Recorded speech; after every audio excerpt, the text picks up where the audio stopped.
團體。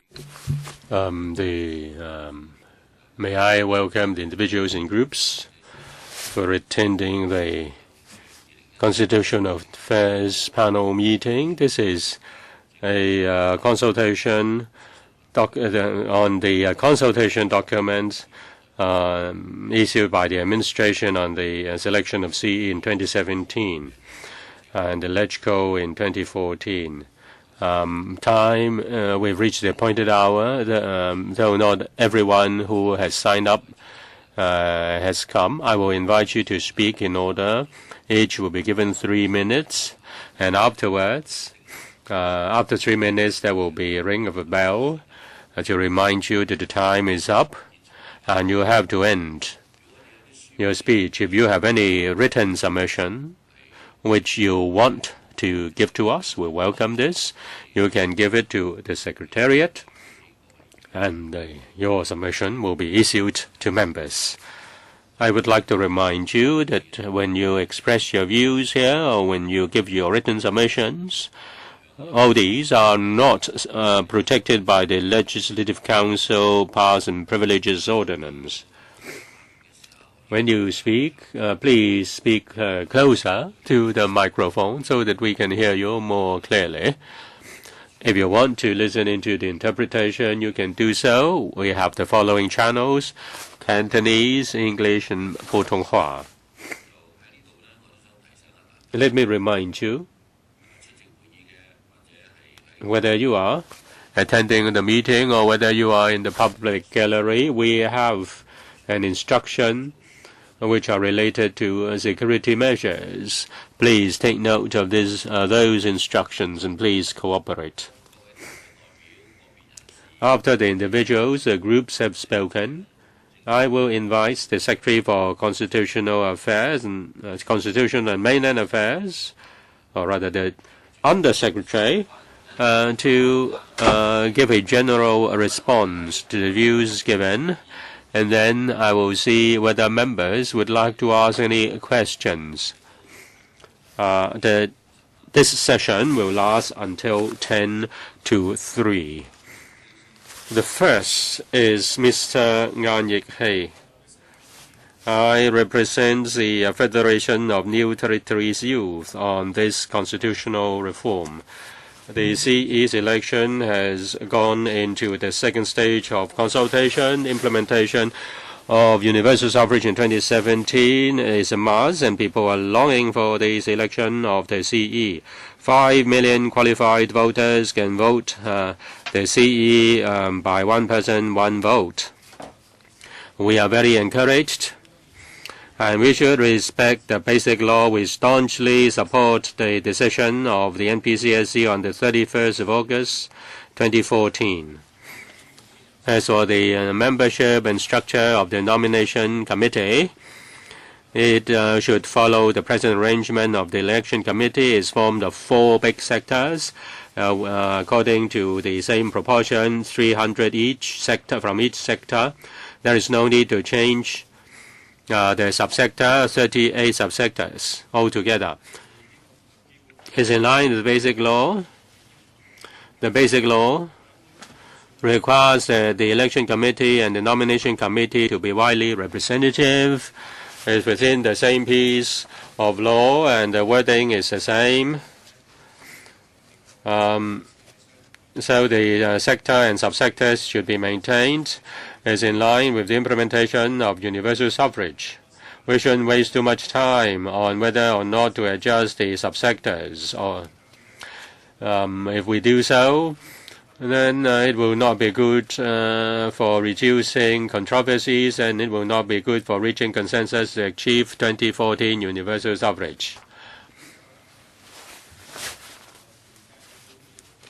Maintaining the subsectors and the number within the subsectors are reasonable and lawful. As for the election of the subsector representatives, the same arrangement of the election committee should be maintained. Is in line with the 31st of August 2014 decision of NPCSC. It is the same as the 4th term of CE's election committee is in line with balanced participation. People of Hong Kong are familiar with that and accept that. We also accept the nomination process, the voting process and nomination, and that is by anonymous vote.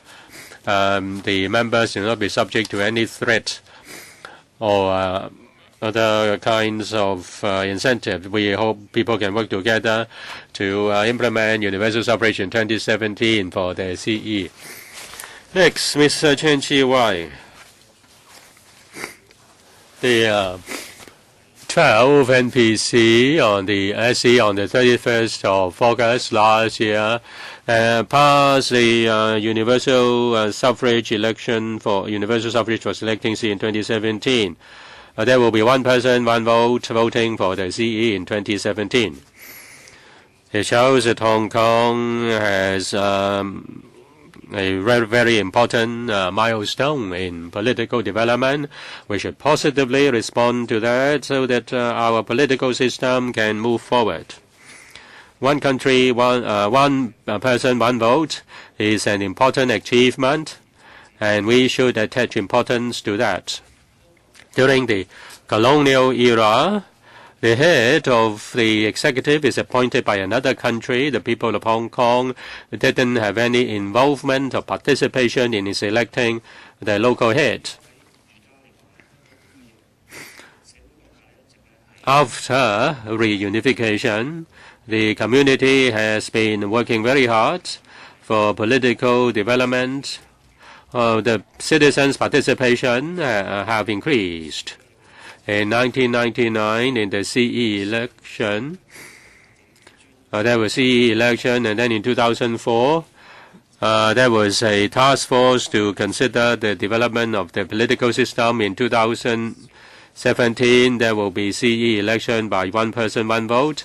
That has got the approval of the CPG. This is a historic moment for Hong Kong, and it is a very important opportunity.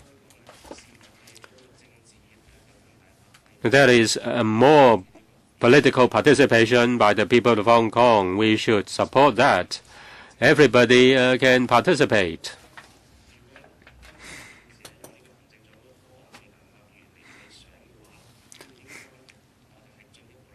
If you think the present proposal is not perfect, we should further discuss it. We should not let the political system to remain in a stalemate.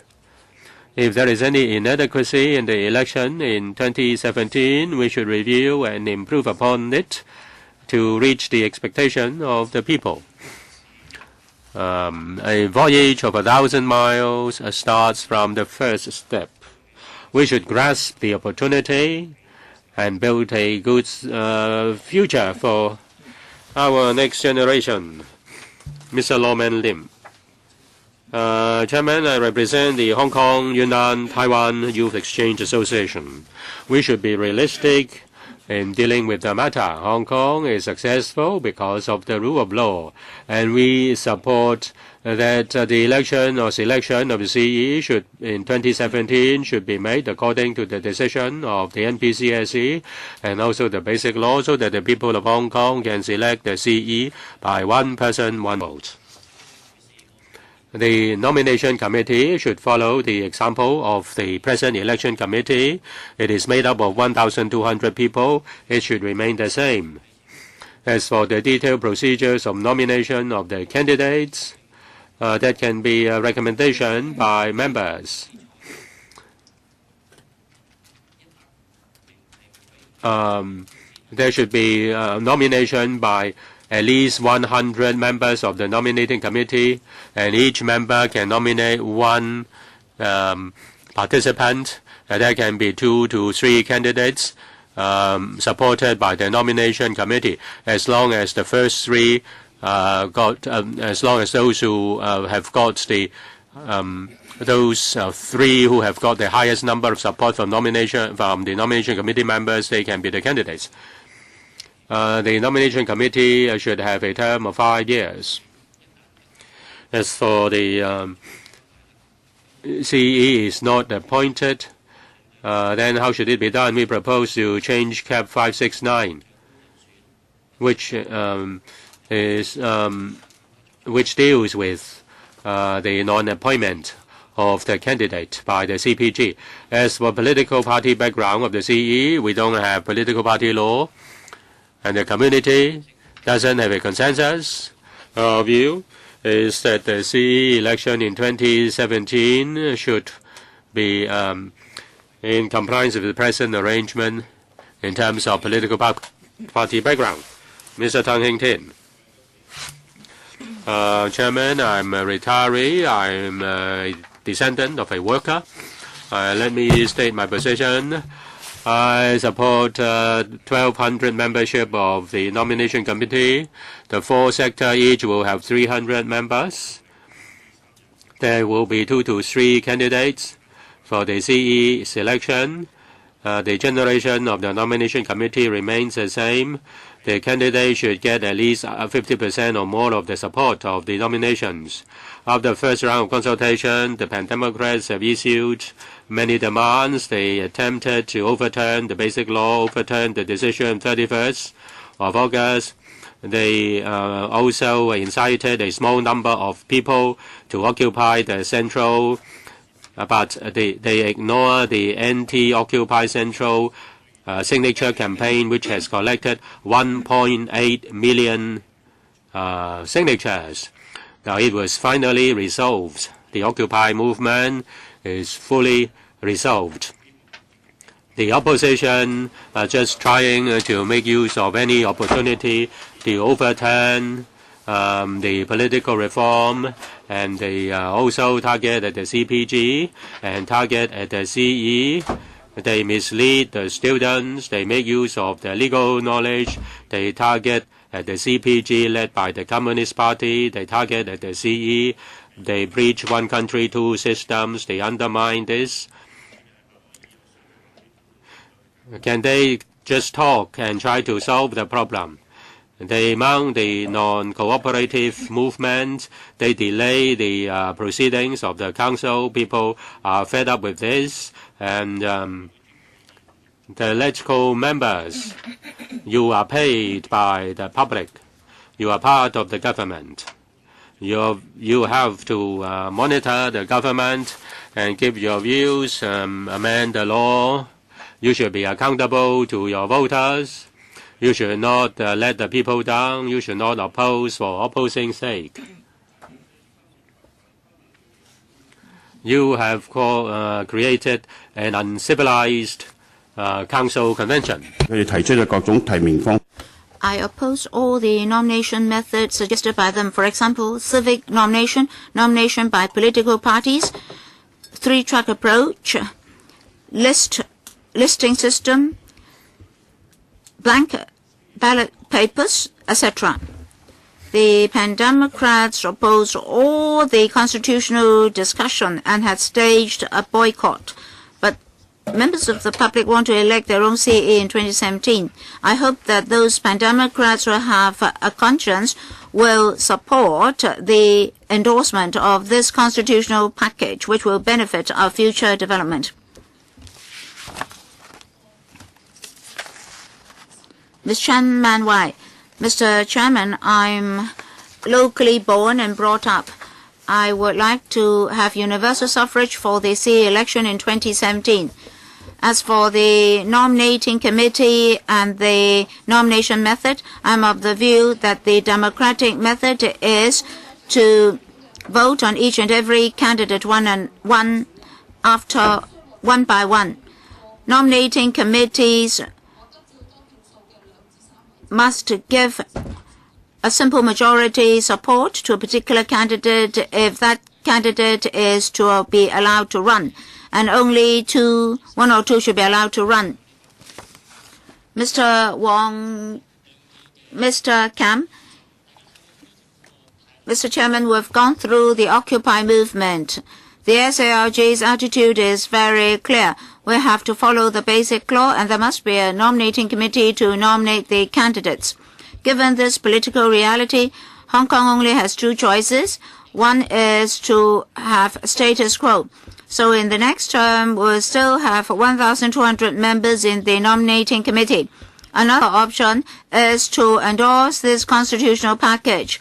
Then Hong Kong people can have the one person, one vote system.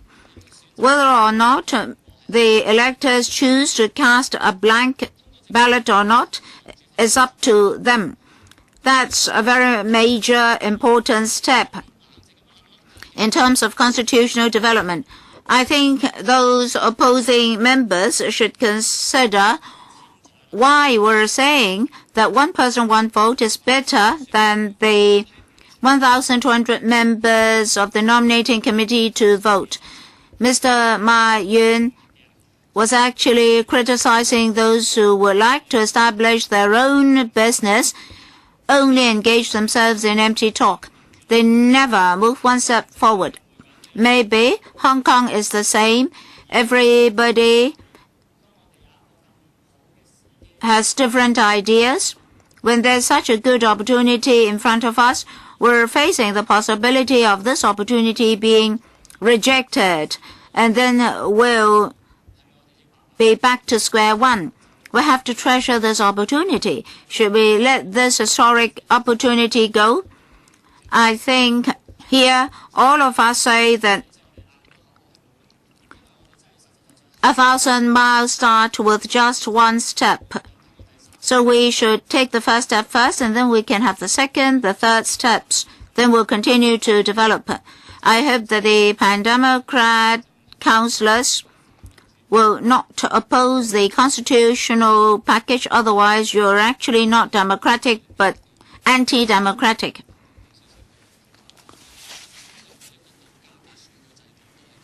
Mr. Wong Choi Lap, please. Thank you, Mr. Chairman. Different jurisdictions have different processes in their movements towards democracy. USA, UK, European countries, and the like.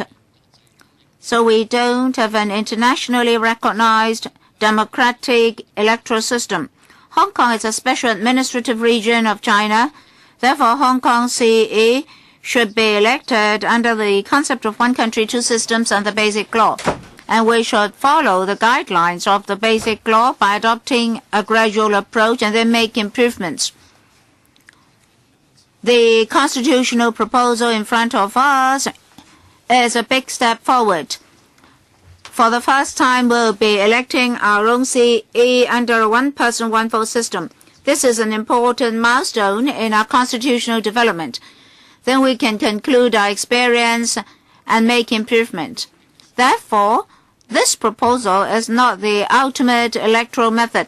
So I don't understand why the Pan-Democrats say that this is fake universal suffrage. Is it that we have to follow their way of election before we can call it universal suffrage? All in all, I'm of the view that most members of the public share my view. That is, on the basis of this experience, we can improve our electoral system. So we should endorse this constitutional proposal for the 2017 CE election.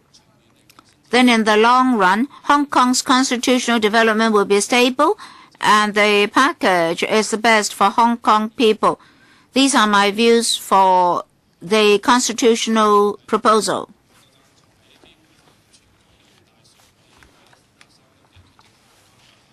Mr. Wu, Mr. Chairman, I support this one-person, one-vote system for our 2017 CE election.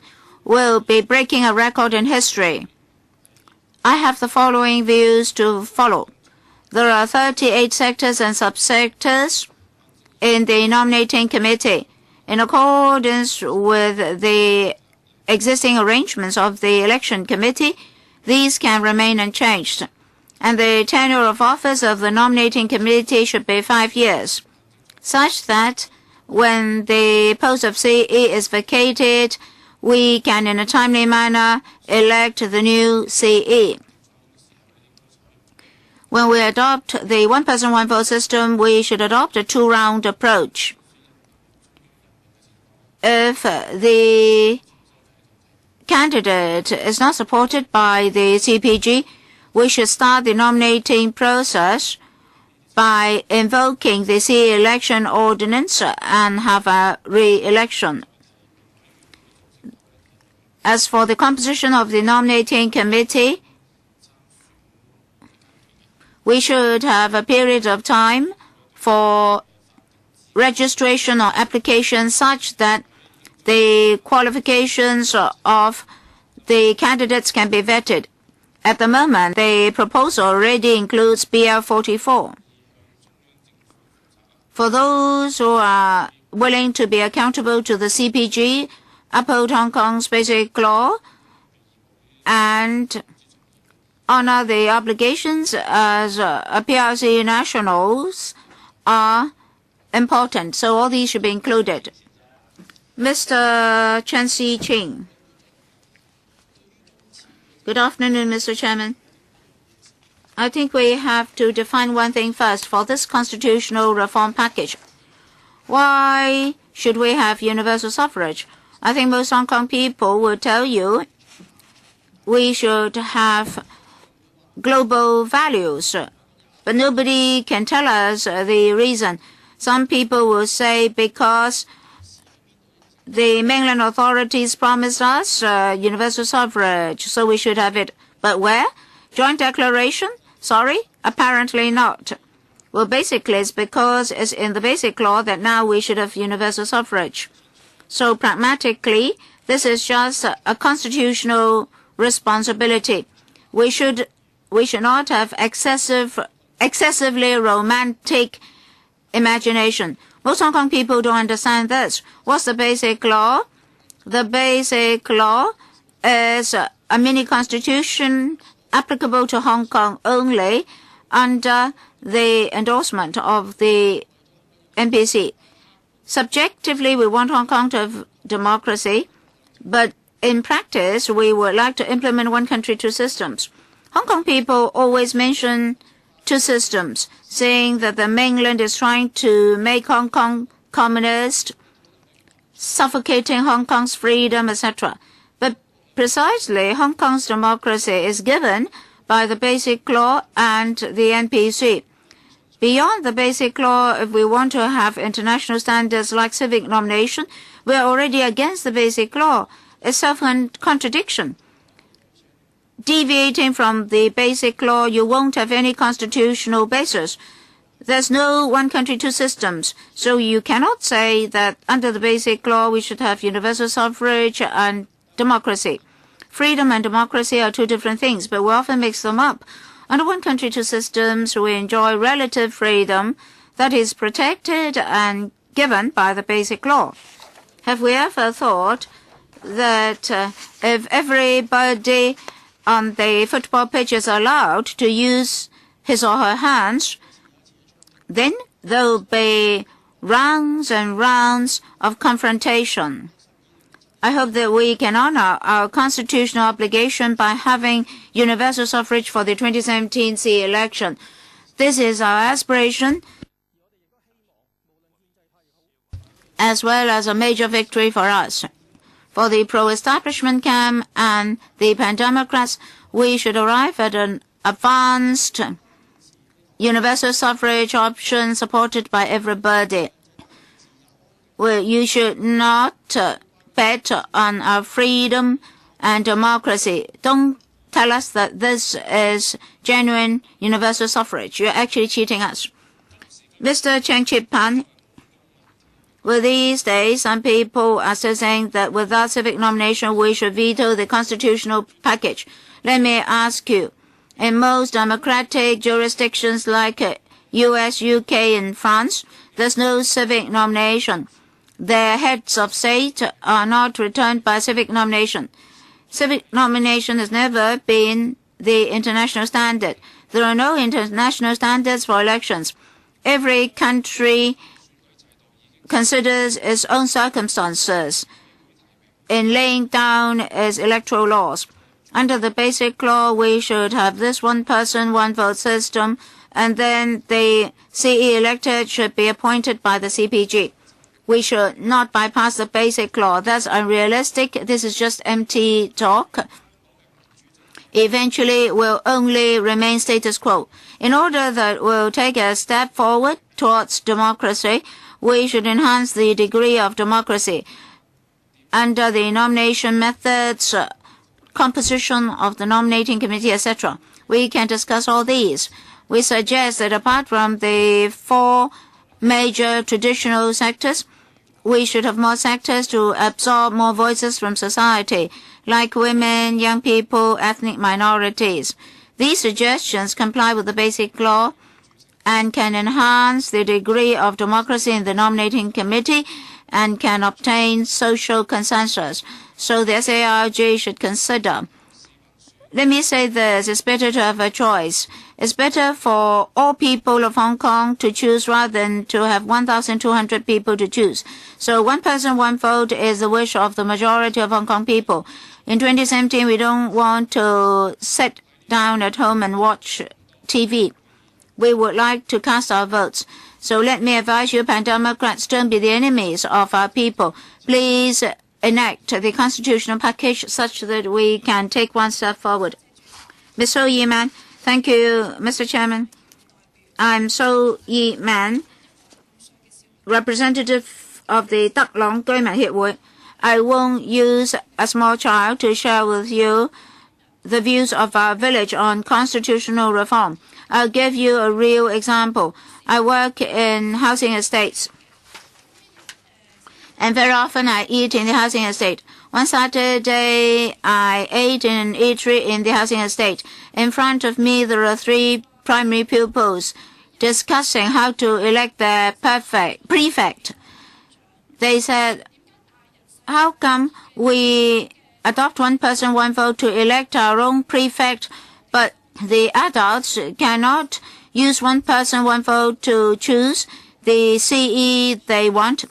I was very saddened. Is it that Hong Kong people's wisdom is not as good as the wisdom of 3 small children? No.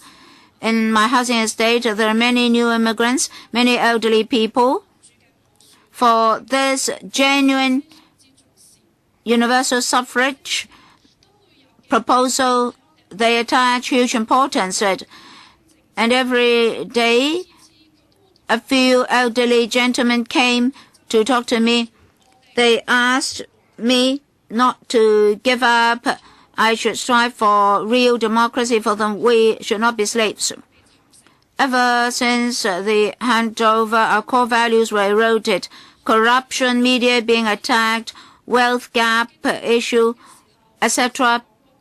became more serious. When I was a student, my teacher said that every person has the basic abilities to participate in each community and make collective decisions.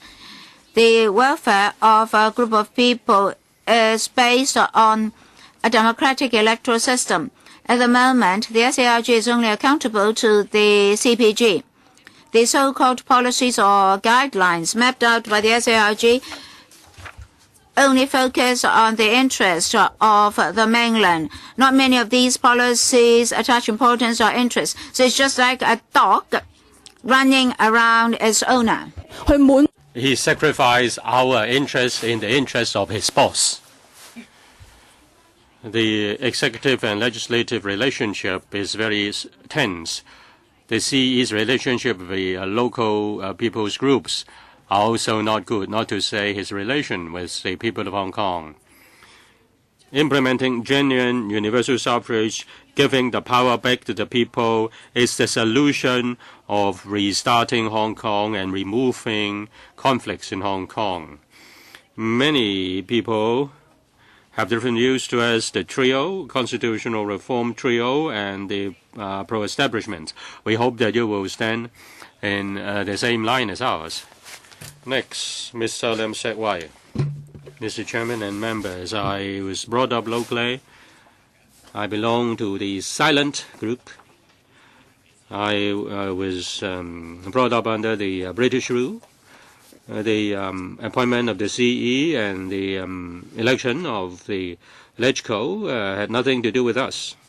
After reunification, The democracy and freedoms enjoyed by the people of Hong Kong have been increasing, and now we can select the CE by universal suffrage. I support universal suffrage under the decision of the 31st of August of the NPCSC. The universal suffrage can take care of the interests of the people of Hong Kong. It's a solemn matter as far as the selection of CE is concerned. The CE should love the country, love Hong Kong. No single country can accept a head of government who doesn't like the country. The CE is a participant, and if he has difficulties in getting the support of the nomination committee members, how can he be the CE? There is no point, no reason for objecting the political reform. People just use democracy as a pretext. They oppose the proposal. They stand in the way of democratic development. They ignore one country, two systems, ignore public opinion, divide Hong Kong, undermine Hong Kong's interests. They turn the truth upside down. They breach the law after the 3 months of occupation. An extreme democratic or a radical democratic package will only disturb Hong Kong, cause Hong Kong to even decline. And we should guard against the independence of Hong Kong movement. There are difficulties with regard to the constitutional reform. I urge legislative members to brush aside the difficulties, take care of the interests of Hong Kong, approve this package, so that people of Hong Kong can select the CE by one person, one vote in 2017. Ms. Alam Sekit. Mr. Chairman, my view is to comply with the decision of the NPCSC on the 31st of August to select the CE. The 2 or 3 candidates should be endorsed by the nomination committee, and each should get more than 50% of the vote. We need a CE who is capable of governing Hong Kong. He should have the wisdom, the capability, wisdom in politics, wisdom in livelihood of the people. Are his demand. Should be his capability. He should be brought up in Hong Kong. He should hold a Hong Kong ID card. He served the people of Hong Kong. He should have a broad international perspective, good communication ability, loyal to the CPG, and implement one country, two systems. Through the electoral process that can be achieved. In fact, the pan-democrats are standing in the way, and that's the crux of the matter. If you want people to give you something, you need to give confidence to people. If the CE is not able to communicate with the CPG, how can he rule Hong Kong? Where are the pan-democrats? Have they all died? Said the speaker. Now they say justice. And there is a problem with that. This is the rule of the game. How can you brought it down? How can you bring it down? Just like playing mahjong. If you lose the game, you cannot just overturn the table. You have to comply with the rule of the game. You have to get the agreement of the other 3 parties. You need to give people confidence. If you do not have Article 23 legislation, how can the CE be effective? How can the CE can be subject to influence of foreign powers? He can do anything that harm our country. Without Article 23, how can he be loyal to the PRC? And there is also the issue of justice. Some lawyers say 31st of August decision was against the law. And then the 2017 selection of CE by universal suffrage is also illegal, and also the Chong Fung Yuen case decision was also illegal. You need to overturn all these. Where are the pan-democrats? Are they all dead? I also have a child. Your time is up. Ms. Lo Shuk Ming. Thank you, Chairman. I fully agree with the decision of the NPCSC's decision on the 31st of August, and I also support the Basic Law, and I support the selection of the CE according to the Basic Law and the decisions. I would like to give my following views. The nomination committee should comprise of 4 sectors according to the current selection committee's structure. It will be made up of 38 subsectors and 4 big sectors. The number of members and the method of selection of members should be maintained as it is as the election committee. The electoral base for the nomination committee members will remain the same. Nomination procedure can be divided into nomination by members and nomination by committee. If one gets 150 endorsements from members, one will become a participant in the nomination process. Each member can only nominate 1 person, and then each member will cast vote on each of the participants. And the participants who have got the more than 50% of the votes from the nomination committee members, and the first 3 of them will be able to be the candidates. 於其向提名委員會全體嘅委員及市民大眾解釋政綱，則 The candidates will then explain their manifesto to the nomination committee and also to members. The nominating committee or nomination committee will have a term of 5 years. When the CE's post is vacant, then the nomination committee can kick in the process again and select the CE again. As for the election of the CE, there will be 2 rounds of voting.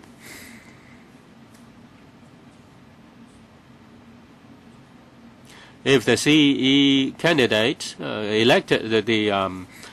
elected candidate of the CE is not appointed by the CPG, then the process should be restarted. The CE election ordinance should be amended. Next, Mr. Wong Chin-hung. I very much hope that I can have a vote to vote for the CE in 2017. I support the Basic Law and also the 31st of August decision of the NPCSC.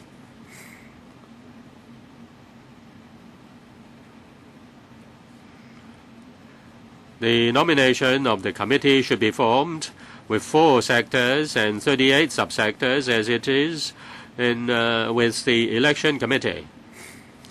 The number of members and the method of returning of members will remain the same as that of the election committee. As for the nomination process, it can be divided into the recommendation by members and nomination by the committee. If one gets the recommendation of the 100 nomination committee members, then one can be a participant to join the competition to be a candidate. The term of the nomination committee will last for 5 years.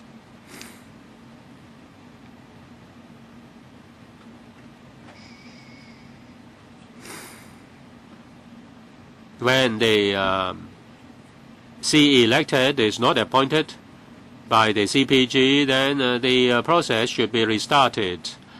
And the CE election ordinance should also be amended to handle this situation. Next, Mr. Pang Cho-fu. Thank you, Mr. Chairman. Well, I'm not just an ordinary citizen. I hope that I can elect the CE by 1 person, 1 vote. Well, next to me, there are many ordinary citizens who are politically indifferent, who are politically neutral. But it's the time, the crucial moment that we should speak up. In view of political controversies, I tend to support the maintaining of the 1,200 membership of the nomination committee according to NPCSC decision on the 31st of August. There should be the same structure of the nomination committee as the election committee, with 300 members from each sector, and altogether 1,200 members. There will be a two-stage nomination process. First, recommendation by the nomination committee members, and then nomination by the committee. The term of the CE will last for 5 years. If the CE post is vacant, there should be a replacement mechanism to deal with that.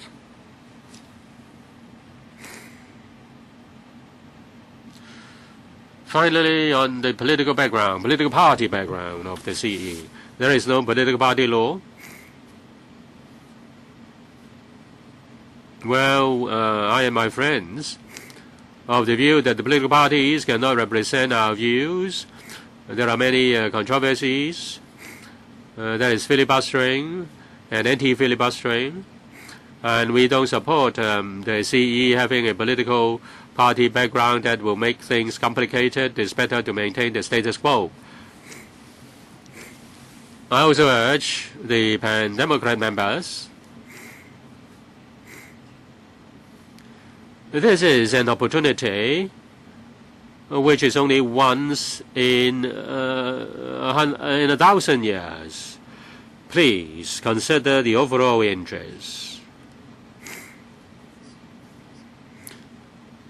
You should cast your votes according to the wish of the people and support this package. This next, Mr. Jimmy Sham. Somebody say we shouldn't have too much high hopes about the constitutional reform. It is just a constitutional duty. There is no provision in the Constitution that we should be well fed and we should have a roof over our head. Now, democratic rights are enshrined in the ICCPR. It is our human rights. We should have democracy. We should have human rights upheld. That's all natural. Some say push the responsibility on rejecting the political package on the Pan-Democrats. But if you look back during the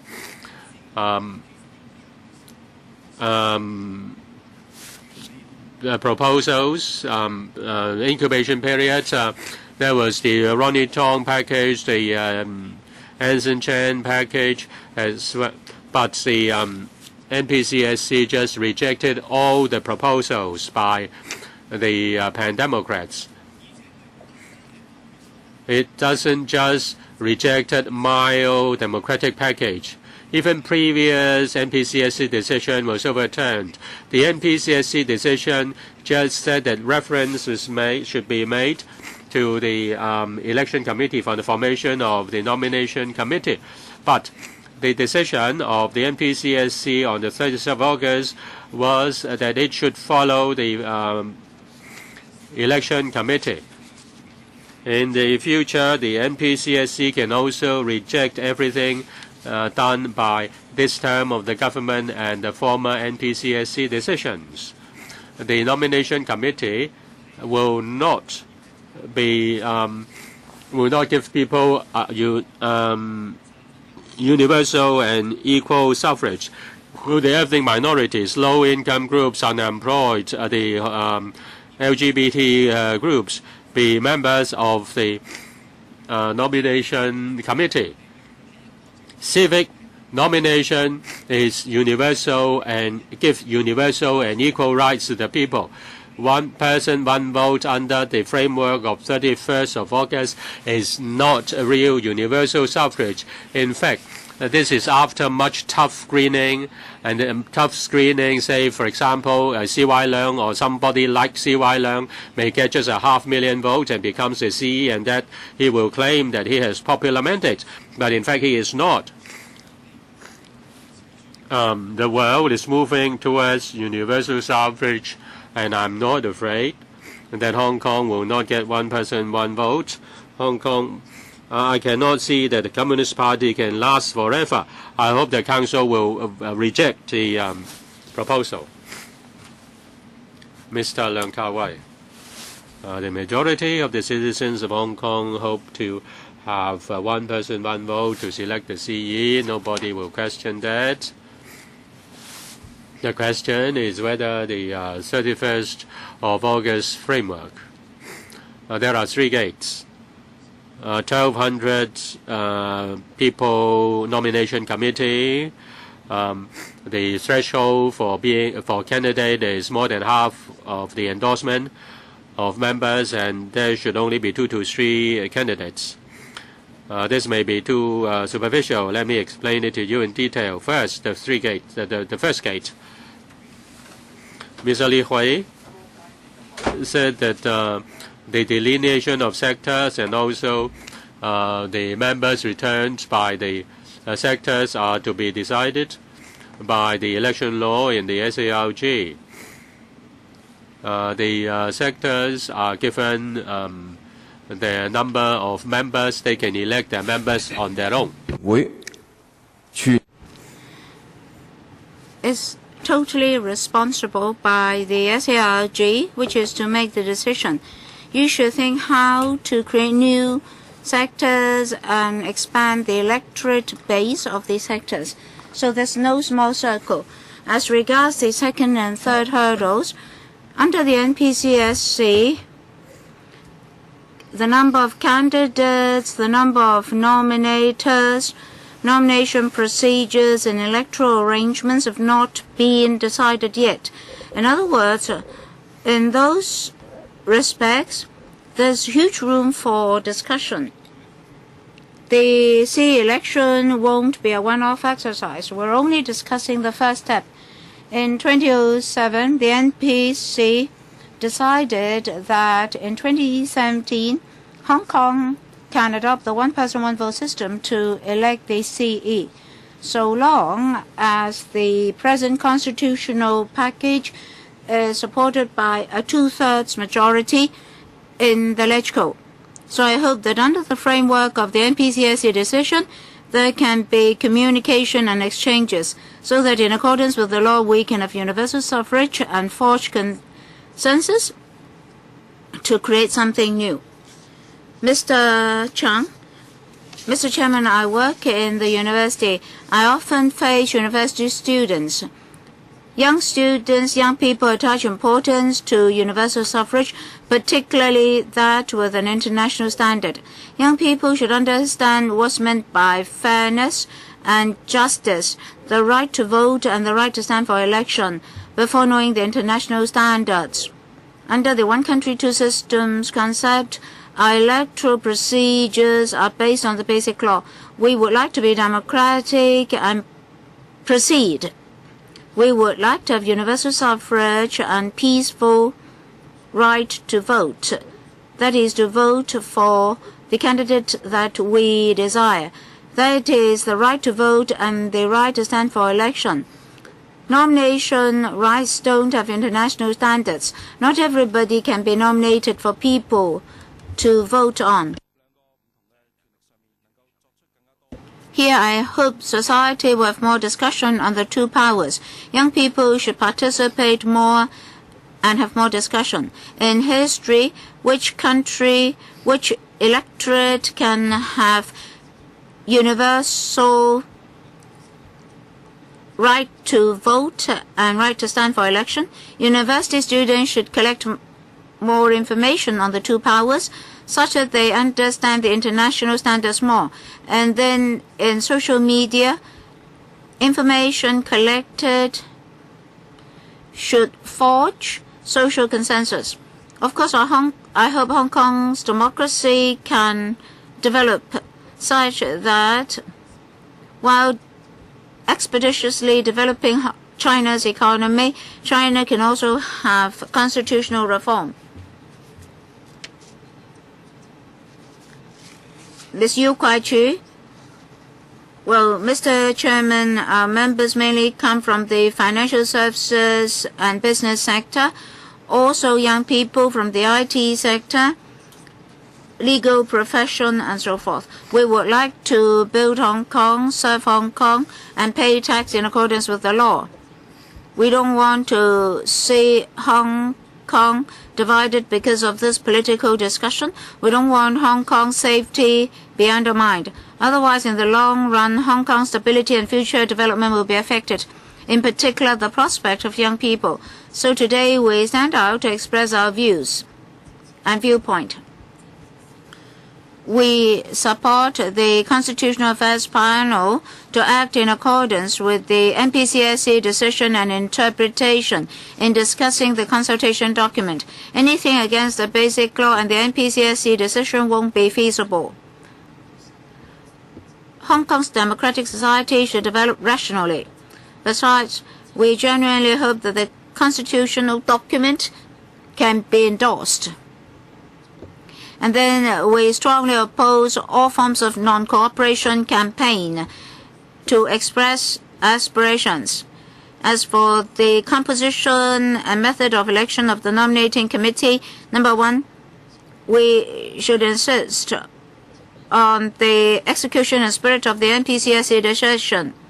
For the 4 sectors and 38 subsectors in the nominating committee, they should remain unchanged. And then the nominating committee comprises 4 sectors, 300 members each, so we get 1,200 members. That should remain unchanged. And then with balanced participation, the 38 subsectors and the electorate basis should be maintained. The nominating committee should adopt procedures to elect the CE candidates. For the nominating procedure, we can have member appointment and member recommendation. The 120 members can be suitably adjusted to 150 members. In order to avoid the nominating committee being threatened, attacked, or retaliated, there should be a voting by secret ballot. And then the nominating committee members should choose from a list of no more than 3 members, and they should not be allowed to choose more than 1 member. Time's up for you. Ms. Tang O-yin? Ms. Tang O-yin? Yes, Mr. Chairman? Ms. Tang O-yin first.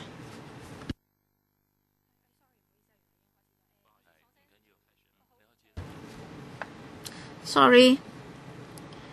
I've not been collecting enough information because in the past few days I was very busy at school. First of all, my position is to have genuine universal suffrage. The NPCSC decision has set hurdles for us. In 2007, what did the NPC say? In 2007, when launching the 5-step process, the NPC said that the first step is for the CE to draft the proposal, and then the NPCSC should affirm the CE's proposal. I think all of us here speak Cantonese. I don't need to explain what's meant by affirmation. What happened on the 31st of August is not just an affirmation, but a modification of the CE's proposal. The 4 sectors should be kept and 3 hurdles are added. The foregoing speakers have already mentioned that.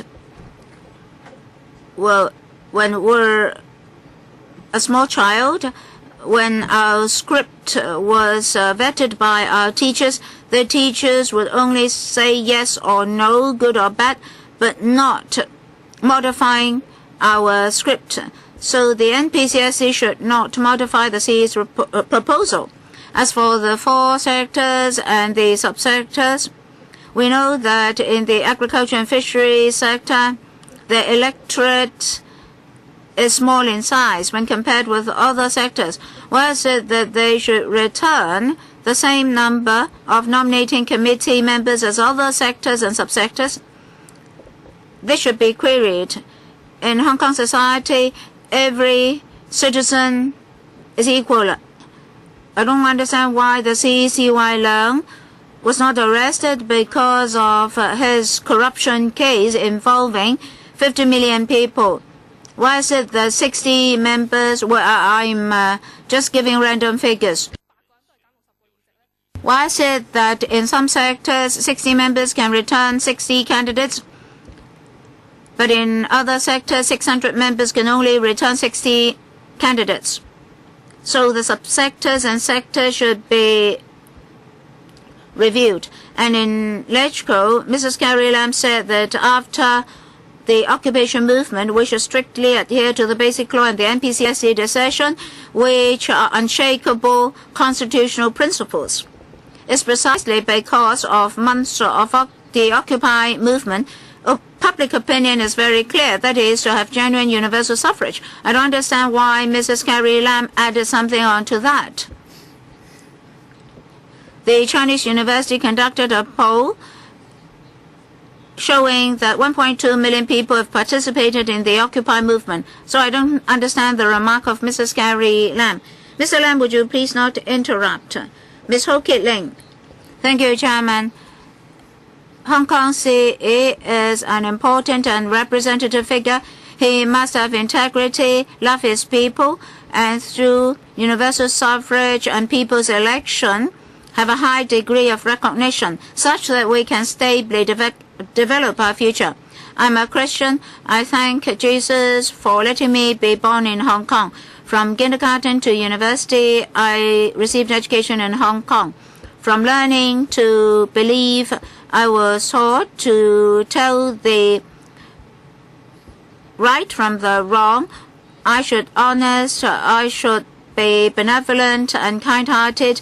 If I make mistakes, I should admit them and rectify myself.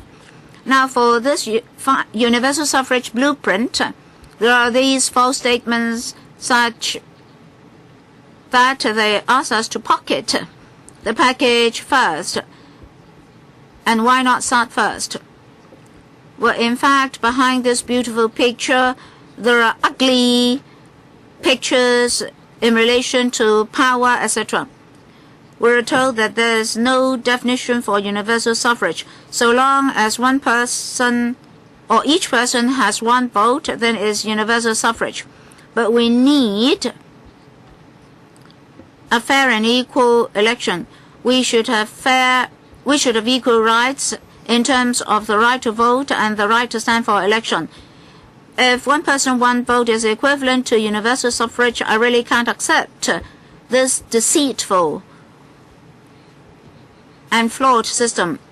The nominating committee is to protect the interests of the big businessmen, the powerful on the mainland, and so forth. The ordinary citizens are slighted. That's not to be a fair electoral system. Hong Kong people have always respected the spirit of the rule of law, so they cannot accept this fraud. We're being fooled. We're asked to stage a farce for the sake of the ruling party on the mainland that this is universal suffrage. Now, we should tell the truth from the false. If we just pass this package, it will be a blemish in our future history. You owe Hong Kong people not just an apology. So I sincerely urge this time of the SARG and the CPG to give us an honest, fair, just electoral system. Don't undermine our core values. I oppose the constitutional package. Madam Chow Kong Yi, I'm an ordinary citizen. I don't know great arguments, but I support that the 2017 policies are very rare opportunity. If we are moving towards a new road, we are on a new road, we need to try new things. We have discussion here, discussions in the streets may be even more heated, but if we don't move any we don't make any step forward, how can we have development? You need to consider this.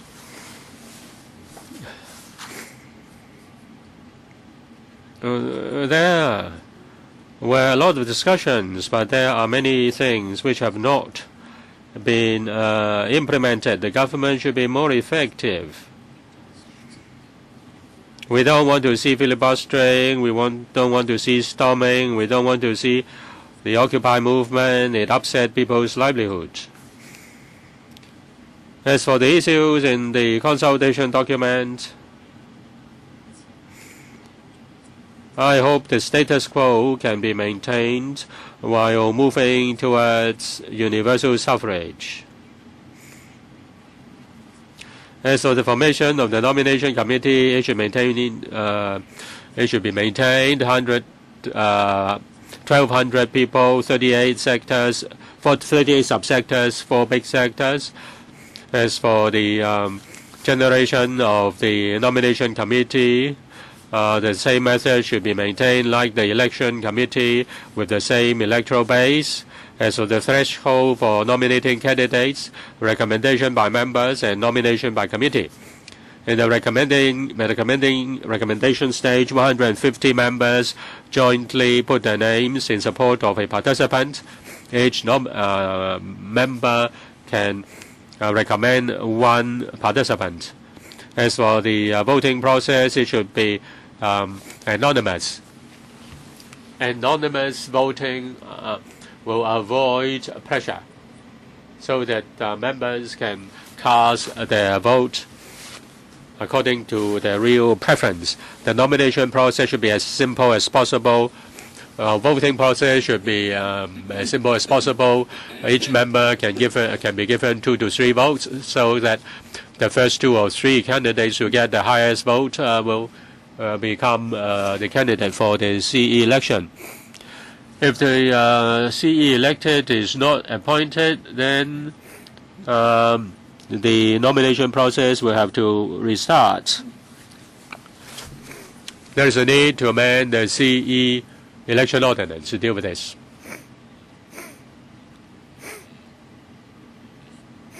Now is the turn for the Undersecretary for Constitutional and Mainland Affairs to give a general reply. Thank you, Chairman, and I thank you to the participants for attending today's meeting. You have given us a lot of views, in particular with regard to the formation of the nomination committee, the term, the recommendation procedures, the nomination procedures. You have made very specific proposals. Your views have been recorded for our reference.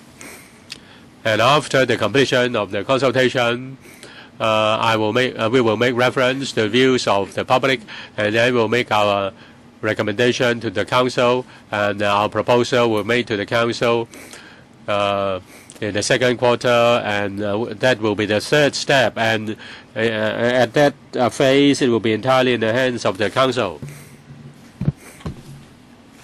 Some, or many, express high hopes towards the election of CE by universal suffrage. That is very clear in the community. 2 said that it was an opportunity once in 1,000 years. We should seize the as the title of our consultation document, seize the opportunity. That is an opportunity once in 1,000 years. We have been discussing that for a very long time. We have a very solid legal framework. The Legislative Council, or rather the community, has never been so near to selecting the CE by universal suffrage. This is an opportunity that should not be missed. Some also say that we should not depart from the basic law and the decisions of the NPCSE. This is entirely in congruence with our view.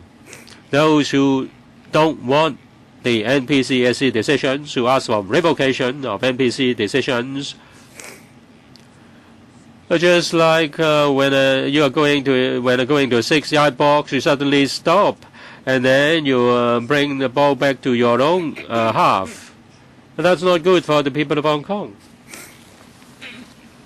We may have different views, we may have arguments, but we have the same objective, and that is to have one person, one vote. Some refer to the ICCPR. The ICCPR refers to political rights, but there is no single model political system. Each territory can form their own system according to their own circumstances, whether it's according to their culture, their history, their economic situation, so on and so forth. Our proposal is according to our own circumstances within our own country. We build our own political system.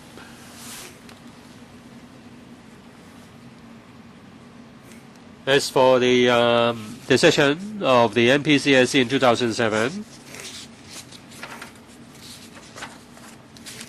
if you refer to this decision, it's just not yes or no. The 2007 decision of the NPCSC, the decision is not just a decision yes or no. The NPCSC has provided a framework. This is fundamental. If you don't recognize that Hong Kong is part of our country, then you can really ignore a lot of things. But Hong Kong is exactly a SAR of our country, and the basic law gives the country the participation. That is participation by our country and also by the Legislative Council in this process. A framework set by the NPCSC provides the foundation. Even if LegCo members approves, the final approval of the NPCSC is still required. So if we can work within the framework of the NPCSC, it will be very beneficial to our development. Some mentioned the nomination committee. That's the most controversial bit. We admit this. I hope that you can be positive towards the nomination committee. It is the result of balanced participation. There are 38 sectors. In the 38 subsectors, now a Christian said can refer to this. There is the religious sector. The 6 major religions are represented among the 1,200 members. Balanced participation is good for Hong Kong. If you set aside a negative perspective, in fact, the nomination committee is good for Hong Kong. All right, I open the floor to members. Mr. Yip Kok Him and Mr. Leung Kok Hong want to ask questions. Mr. Yip Kok Him. Thank you, members, and I also thank members of the public for coming to express their views. They have given very constructive views.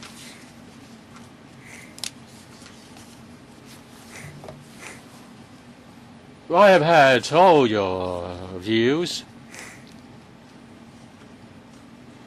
4 speakers have reservations or even objections towards the political package. I don't know whether that understanding is correct. I intend to ask Mr. Sham, who has already left, that's about natural human rights. Ms. Tang was rather humble. She said that she was just collecting information. She mentioned the decision of the NPCSC in 2007. The so-called confirmation or determination, rather, make a determination according that was for the NPCSC. So when you report to the NPC, then or the central government, the central government will give a determination.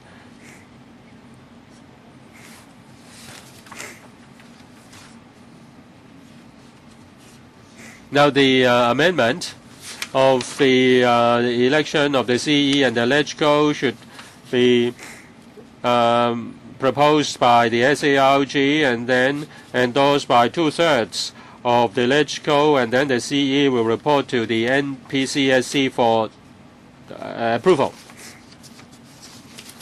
So the central government calls the shots, so to speak. That is its constitutional right or power. Hong Kong is a SAR under the PRC. It is a local government. It is not a country.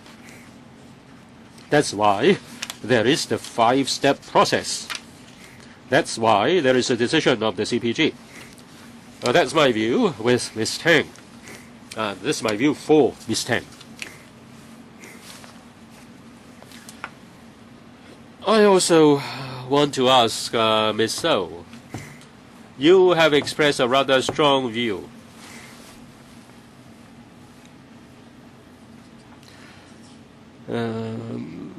Well, before the reunification, there was the colonial rule, and we have been reunited with the mainland for 17 years. In the past, you didn't have a chance to elect anything, but now you have a chance to elect the CE. You prefer not to have it. You prefer to stay in the status quo. You have strong reservations against the 1,200 people. 1,200 nomination committee. Why can't you give people a chance? Why don't you give yourself a chance? This is the right of 5 million qualified voters. What is your view? Ms. So, do you want to respond? In fact, I absolutely disagree with this honourable member, because this is false universal suffrage, fake universal suffrage. I don't want Hong Kong to go into a situation in that there's no return. Is it that I have to accept even unacceptable candidates from you? I'd really not proceed than to take the wrong step. Well, how do you define fake universal suffrage? Because under the constitutional package here, every citizen can cast a vote. Oh yes, but you choose the candidates first before you allow me to choose among those candidates chosen by you. Mr. Leung Kok-hung. Some people say that there's no standard for universal suffrage. Well, a Chinese national targeted the Kuomintang back in those years and said this: civic rights enjoyed by the people must go down to the grassroots and be as broad as possible. Well, representative organs who claim to represent the people, be it the parliament or the legislature, their members must be elected by people's representatives. Otherwise, these organs will not be organs representing public opinion. Whether or not electoral rights can thoroughly and effectively exercised, the right to stand for election, is it under unreasonable restrictions? Now, the two are closely interrelated and cannot be separated. Broadly, the right to vote includes the right to stand for election, that is, be voted. So there must be targets of voting as well as targets for being voted. If the right to be voted is restricted, then the right to vote will also be subject to restriction. Now, this is the most important thing. To be specific, if some people are exploited of their right to be voted, then people's right to vote will be restricted because they cannot vote for these people. Therefore, for genuine universal suffrage, elections must be common and equal, with equal rights to vote and equal rights to be voted upon. If the right to stand for election are subject to preempted restrictions, then even though the right to vote is not restricted, it's just like treating electors as election tools. Now, I quoted this to answer Ms. So's point. On the 2nd of February 1944, that is 71 years ago, the Chinese Communist Party said this within the CCP organ itself. Was that quote by a Chinese national? Yes. By a ruling party? Yes. Now, all those of you here, you like to mention Chinese things. Now, this is something Chinese. This is said during the Japanese invasion. And it is the Chinese Communist Party that said this at a meeting of a CCP organ. All right, the CCP has now become the ruling party. It should honor its words. Unless you tell me that the election of NPC deputies is actually against the promise made 71 years ago by the CCP itself. If you are saying that, then the CCP is ruling us.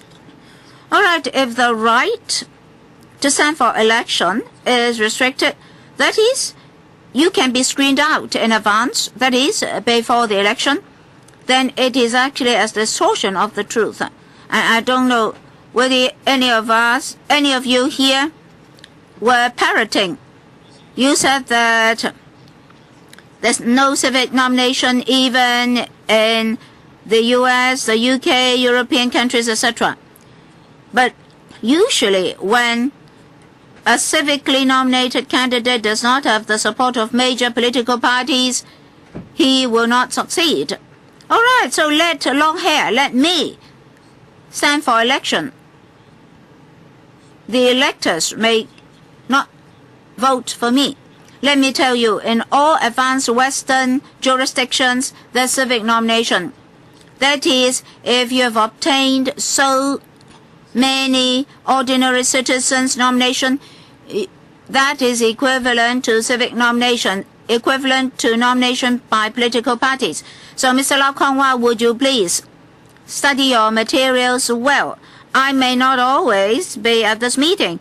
If I were not here, nobody would have pointed your mistakes to you. Well, who among the deputations just now said that there's no civic nomination in other jurisdictions? Mr. Tony Jie. Mr. Chairman, first of all, I'd like to thank so many deputations and individuals for coming. They've expressed their opinion on constitutional reform. From what I heard, basically, a vast majority of the deputations and individuals attending today expressed certain views under the NPCSE decision.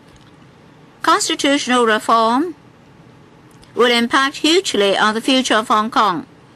Many people said that they would like to adopt the one-person, one-vote system in the 2017 CE election.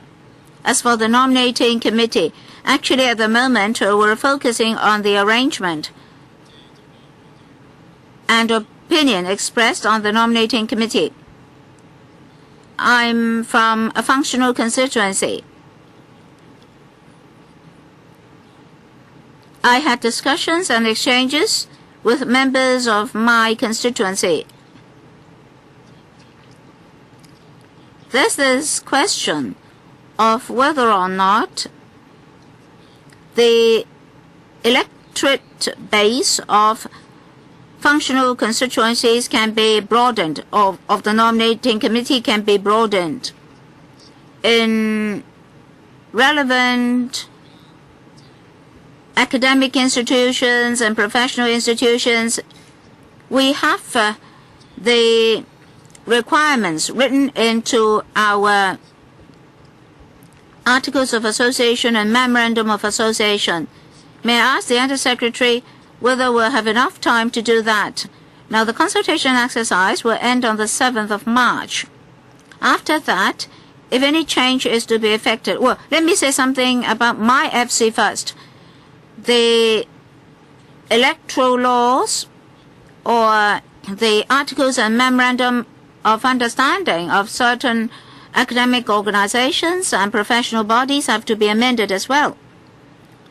So we have to obtain the consent of our members, and there are procedures to follow. Under-Secretary, how much time do we have if we want to explore and follow up on the expansion of the electorate? How much time can you give us to go through our procedures? Under-Secretary? Concerning Mr. Jay's point, if you want to make large-scale changes, basically, the NPCSC has not provided a framework for that. But for the 4 major sectors and 38 subsectors, as the SEMA once said, we did explore into that issue, and the same suggestion was made by certain sectors. They're willing to make some adjustments. However, the adjustments must be pegged to the 2016 functional constituencies to a certain extent. The timetable is tight. Now we're conducting consultation. If any suggestion is supported by a consensus among LegCo members, we're willing to consider that. But time is pressing. We may not need to do it by way of the resolution, because changes can be made by local legislation. So, during the stage of local legislation, we can take that on. That is, if the resolution is passed, we'll start to prepare for local legislation such that we can introduce the relevant laws into LegCo. But if the resolution is passed, I'm afraid major changes will not materialize. What's your rough timetable for local legislation?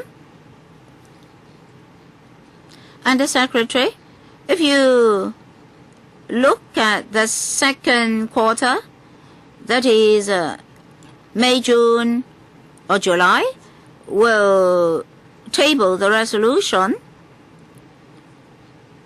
at a LegCo meeting. Then, depending on whether the resolution is passed or not, we can proceed with local legislation.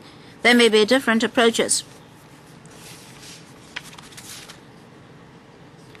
Oh, one more deputation has come in. Mr. Chairman, to count the most saddening event in 2014, we must say is the 79-day Occupy Central movement, which dealt a huge blow to the economy and development of Hong Kong. Different sectors of the community have been labeled An invisible pressure has been exerted on different groups of the public, and they call that umbrella movement and gave it very beautiful labels by saying that it's peaceful. In fact, they want to eliminate all different voices so as to form the so-called mainstream view and to create something like the Cultural Revolution. The Pan-Democrats only aim at gaining votes. Hong Kong's politics is regressing. Who will benefit? As for the 2017 CA election, we must follow the basic law. Therefore, the nominating committee has become the key to universal suffrage. We can discuss how to enhance its recognition. 81% of the votes came from corporate votes in the last election. We can change that into individual votes. In the second round of discussion, we can discuss that. And some people of the view that the NPCSC had given us very high thresholds, assuming that all appointed members of the nominating committee have certain political affiliation. So we should doubt the sincerity of the government. We can actually expand the NC into 2,400 members.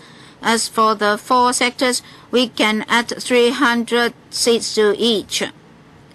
Whoever is interested in the NC can stand for election.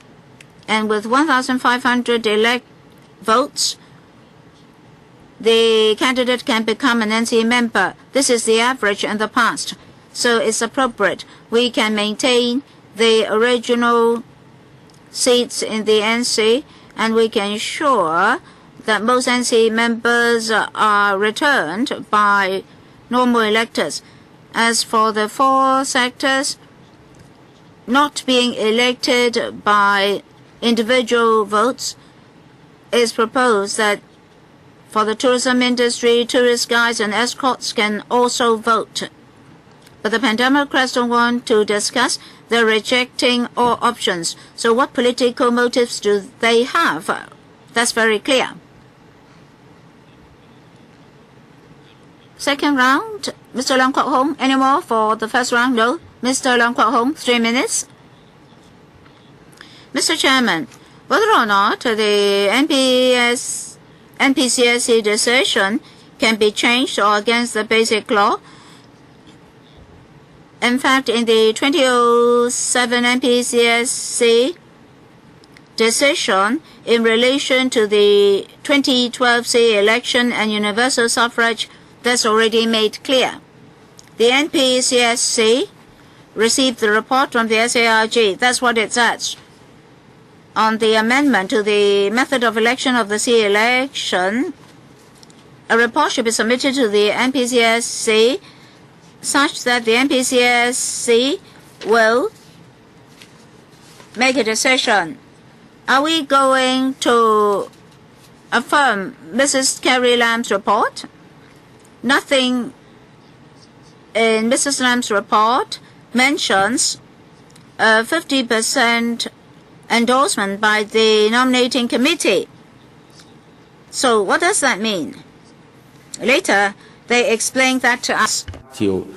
That is according to Article 68 of the Basic Law, whether it's a suitable time, whether it's in accordance with the principle of gradual and orderly progress to start the universal suffrage process.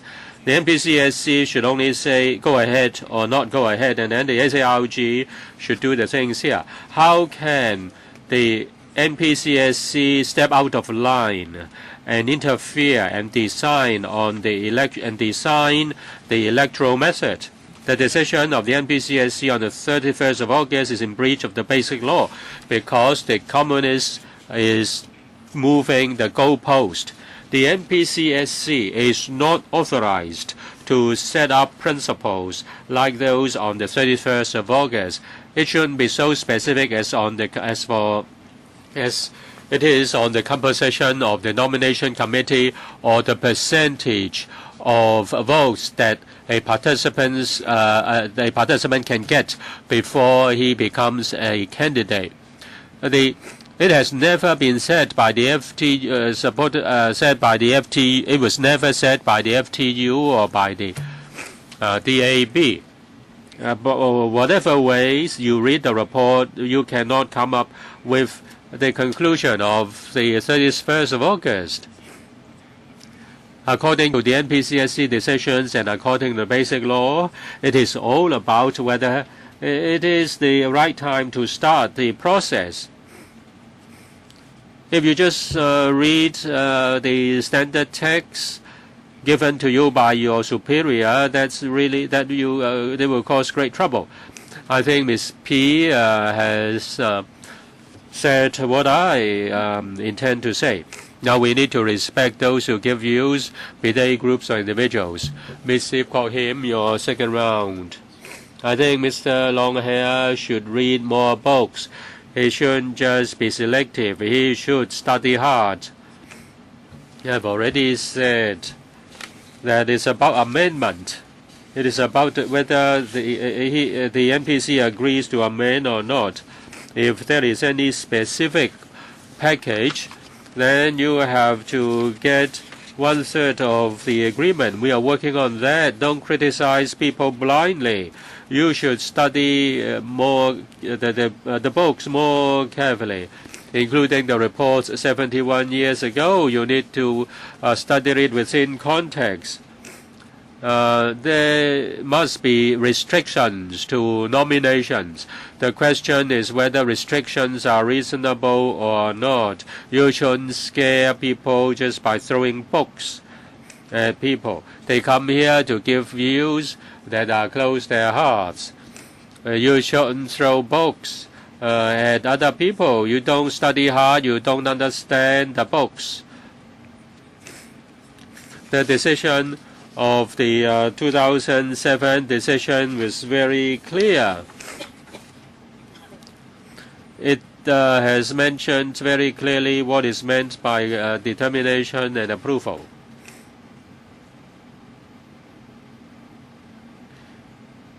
Sorry, speaker is not coming through. In Carrie Lam's report, where did it say that the candidate should get at least 50% support of the nomination committee members? And where did it say that there will only be 2 or 3 candidates? The NPCSC studied the report of the SARG and decided on whether the process should start. Now you are now doing the consultation, the process has started. And then you get 2/3 of the endorsement of this council. Now it has confirmed that it should go ahead. Or it has decided that the process should go ahead. And that's it. If you said that the candidate has to get 50%, at least 50% support of the nomination committee, where is it in the report? You don't have it in the report. You just make it up. Those who know how to read understand this. If you say this means closing the gate, then that, well, I give up. In 2010, Elsie Leung said that there was no chance of making any change, but later Elsie Leung admitted that she made a mistake. Elsie Leung made a mistake and things had to be changed. Comrade Yip Kok Him, you are within the establishment. You are rather senior. You have a rather senior pecking order among the pro-establishments, but Elsie Leung is even more senior. Last time, because the Democratic Party agreed with the CPG, therefore the CPG made a change. Now there were tens of thousands of people marching and criticized me Now later, Elsie Leung said it could be done, and then Hu Jintao said it could be done. So please don't follow too closely. Otherwise, there will be a collision.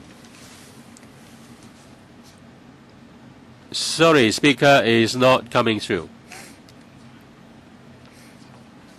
Now the electoral right was proposed by the Communist Party. It was targeted against the Kuomintang, which attempted to screening out the communist member. That was the first meeting of the CPCC elections. I've heard it many times before. Mr. Yu Si-wing, I just want to respond to Mr. Leung Kwok-hong. He's leaving.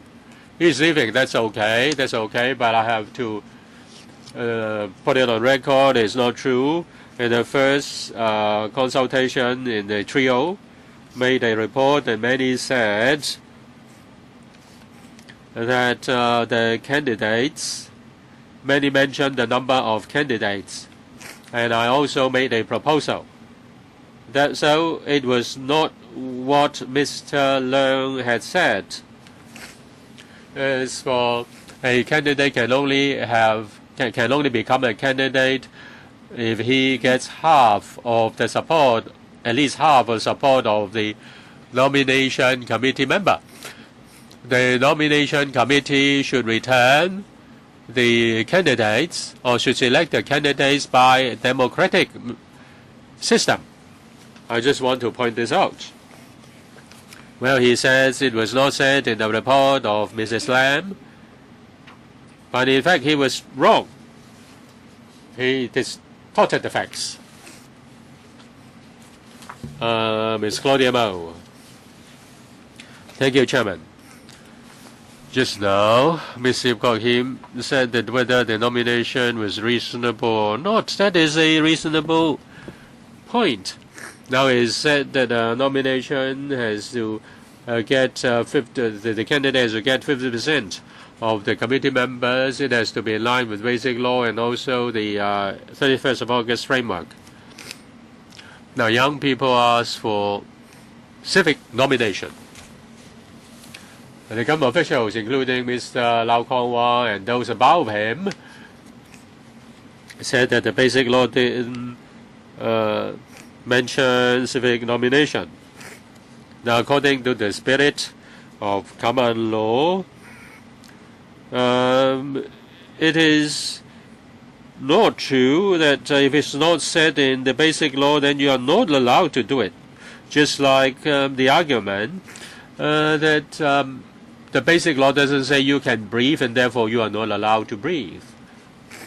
Now, last year sometime, like the present, sometime in the same season, last year, they said that civic nomination, say if civic nomination is not binding, is a kind of recommendation, then the official answered me and said that that could be considered. Do we have civic recommendation? I would refer to a civic recommendation, and they said that they would that could be considered.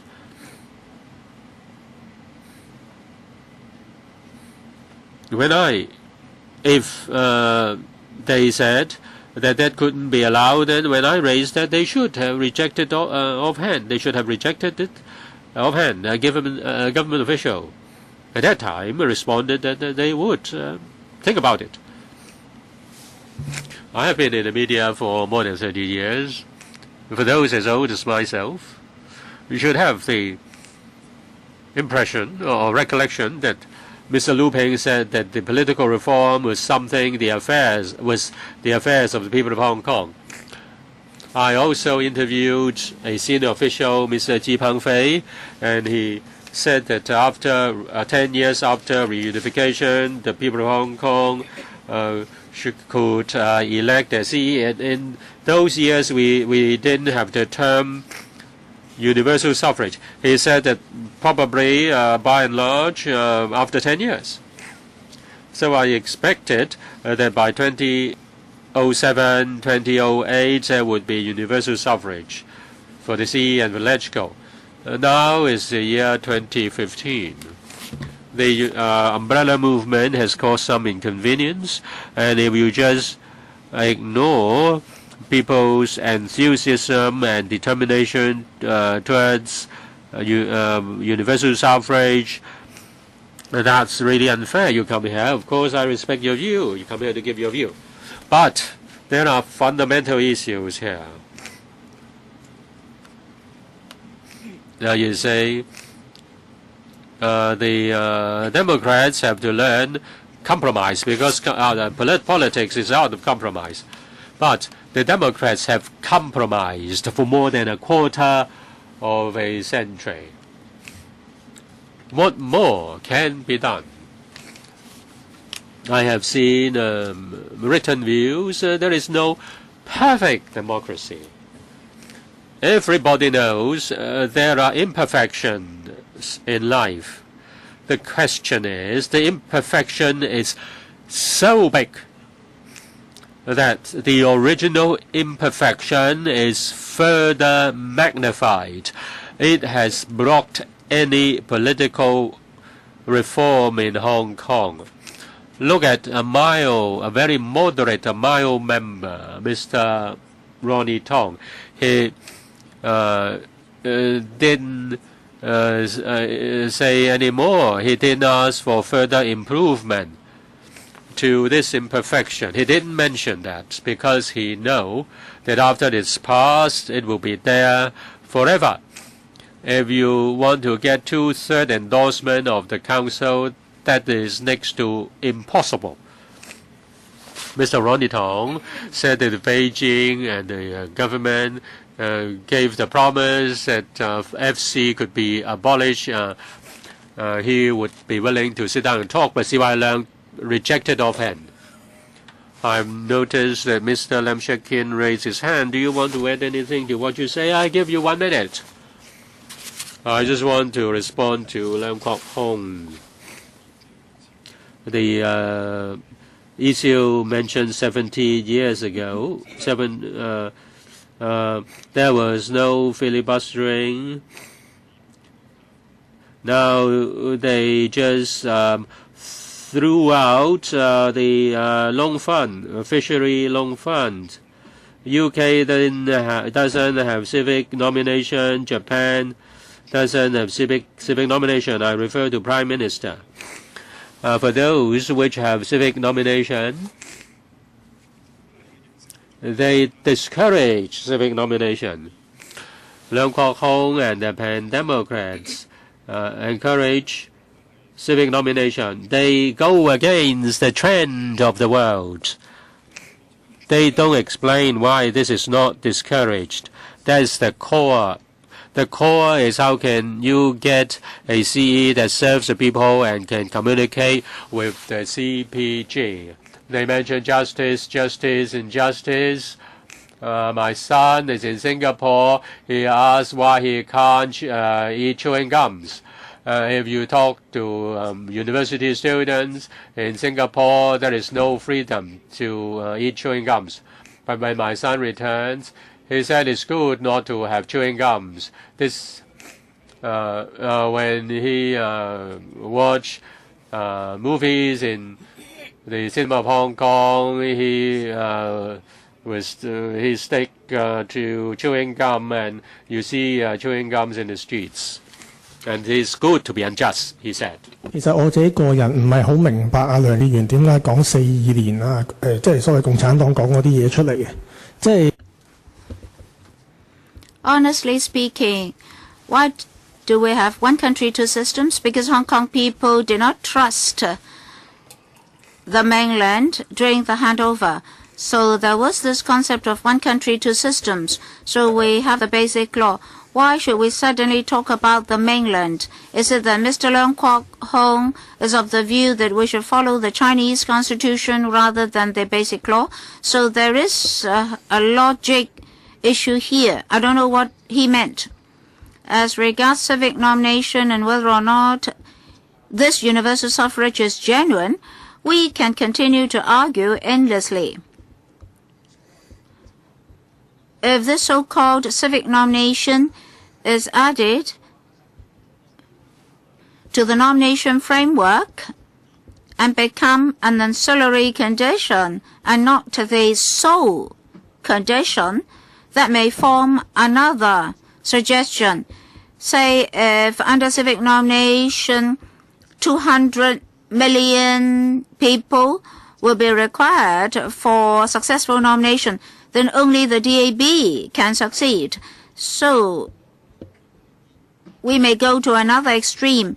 Can we find something in between the two extremes so that we can have a compromise? I think that's the crux of the discussion this time. If there's no further question, so much for this session. We'll have to make preparation for session 4. Thank you very much for attending.